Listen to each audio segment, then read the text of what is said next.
The Lorax by Dr. Seuss.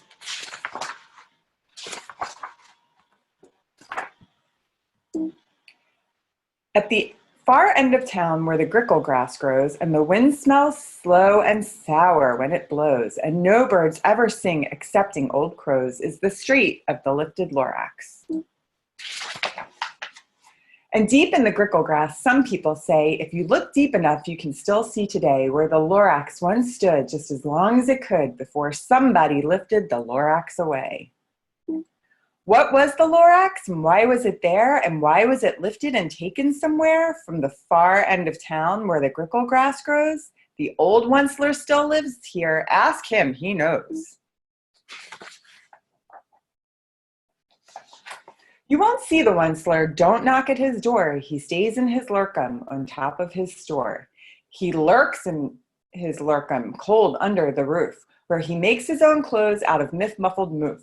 And on special dank midnights in August, he peeks out of the shutters. And sometimes he speaks and tells how the Lorax was lifted away. He'll tell you perhaps if you're willing to pay. On the end of a rope, he lets down a tin pail, and you have to toss in 15 cents and a nail and the shell of a great-great-great-grandfather snail. Then he pulls up the pail, makes a most careful count to see if you've paid him the proper amount. Then he hides what you paid him away in his snub, his secret strange hole in his groovulous glove. Then he grunts, I will call you by whisper-ma-phone, for the secrets I tell you are for your ears alone.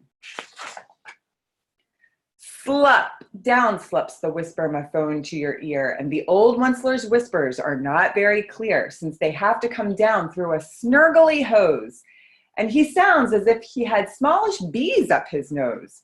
Now I'll tell you, he says, with his teeth sounding gray, how the Lorax got lifted and taken away. It all started way back, such a long, long time back. Way back in the days when the grass was still green and the pond was still wet and the clouds were still clean. And the song of the swommy swans rang out in space. One morning I came to this glorious place.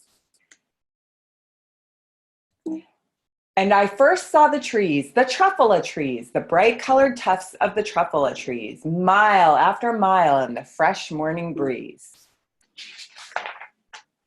And under the trees I saw brown barbaloots, frisking about in their barbaloot suits as they played in the shade and ate truffula fruits. From the ripulous pond came the comfortable sound of the humming fish humming while splashing around. But those trees, those truffula trees. All my life I'd been searching for trees such as these. The touch of their tufts was much softer than silk, and they had the sweet smell of fresh butterfly milk. I felt a great leaping of joy in my heart. I knew just what I'd do. I'd unloaded my cart. In no time at all, I had built a small shop. Then I chopped down a truffula tree with one chop. And with great skillful skill and with great speedy speed, I took that soft tuft and I knitted a thneed. The instant I'd finished, I heard a gazump. I looked, I saw something pop out of a stump of the tree I'd chopped down. It was sort of a man. Describe him, that's hard. I don't know if I can. He was shortish and brownish and oldish and brownish and mossy, and he spoke with a voice that was sharp and bossy. Mister, he said with a sawdusty sneeze, I am the Lorax, I speak for the trees. I speak for the trees have no tongues, and I'm asking you, sir, at the top of my lungs. He was very upset as he shouted and puffed, what's that thing you've made out of my truffula tuft? Look, Lorax, I said, there's no cause for alarm. I chopped just one tree. I'm doing no harm. I'm being quite useful. This thing is a thneed. A thneed's a fine something that all people need. It's a shirt, it's a sock, it's a glove, it's a hat. But it has other uses, yes, far beyond that. You can use it for carpets, for pillows, for sheets, or curtains, or covers for bicycle seats. The Lorax said, sir, you are crazy with greed. There is no one on earth who would buy that full thneed. But the very minute I proved he was wrong, For just at that minute, a chop came along, and he thought that the Thneed I had knitted was great. He happily bought it for $3.98. I laughed at the Lorax. You poor stupid guy. You never can tell what some people will buy. I repeat, cried the Lorax, I speak for the trees.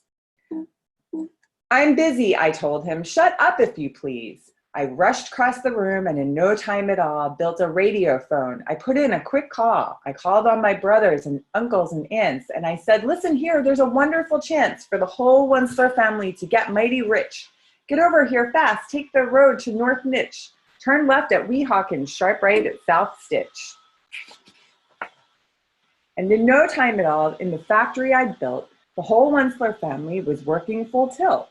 We were all knitting Thneeds, just as busy as bees, to the sound of the chopping of the truffula trees. Then, oh baby, oh, how my business did grow. Now chopping one tree at a time was too slow. So I quickly invented my super axe hacker, which whacked off 4 truffula trees at one smacker. We were making Thneeds 4 times as fast as before, and that Lorax, he didn't show up anymore. But the next week he knocked on my new office door. He snapped, I'm the Lorax who speaks for the trees, which you seem to be chopping down as fast as you please. But I'm also in charge of the brown barbaloots, who played in the shade in their barbaloot suits and happily lived eating truffula fruits. Now, thanks to your hacking my trees to the ground, there's not enough truffula fruit to go round.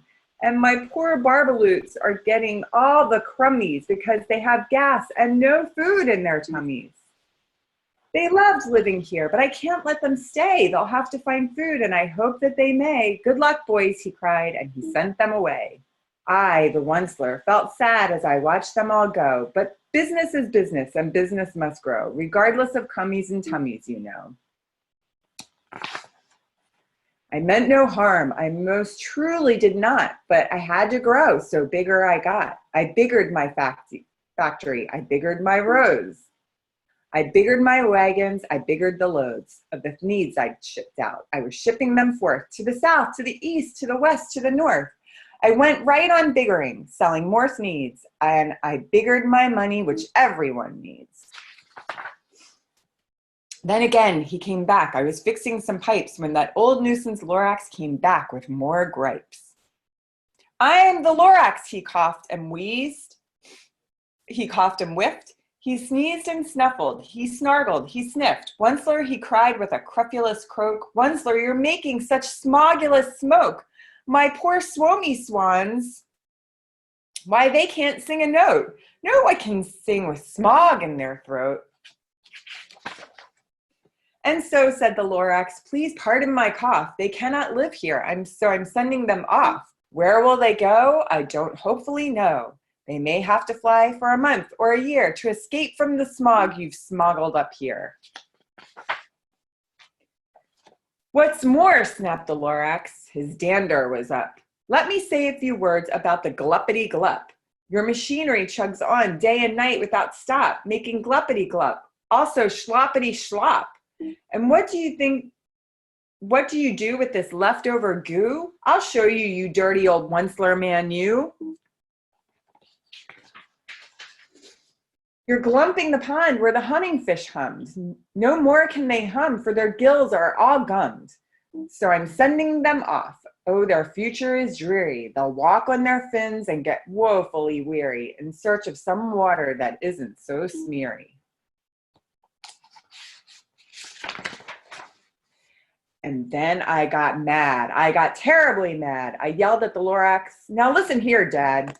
All you do is yap, yap, and say bad, bad, bad. Well, I have my rights, sir, and I'm telling you, I intend to go on doing just what I do.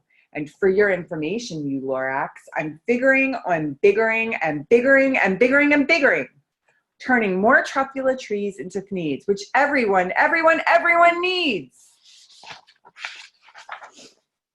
And at that very moment, we heard a loud whack. From outside in the fields came a sickening smack of an axe on a tree. Then we heard the tree fall, the very last truffula tree of them all. No more trees, no more needs, no more work to be done. So in time, my uncles and aunts, everyone, all waved goodbye. They jumped into my cars and drove away under the smoke-smuggered stars. Now all that was left beneath the bad-smelling sky was my big empty factory, the Lorax and I.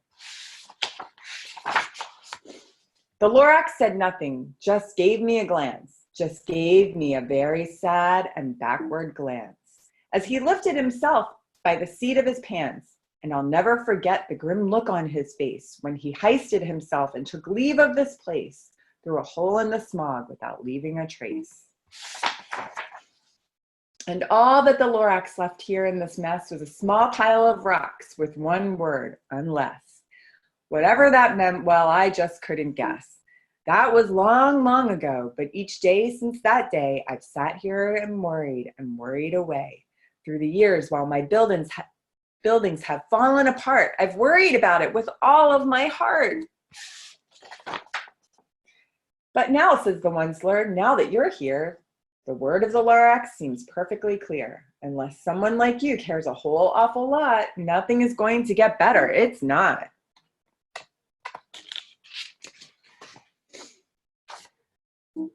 So, catch, calls the Onceler. He let something fall. It's a truffula seed. It's the last one of all. You're in charge of the last of the truffula seeds, and truffula trees are what everyone needs. Plant a new truffula, treat it with care, give it clean water, and feed it fresh air. Grow a forest, protect it from axes that hack. Then the Lorax and all of his friends will come back. All right, everyone, I hope you have a great day. And maybe go outside and try to enjoy some fresh air and even plant a seed. And we'll see you for Parents' Time Out this weekend.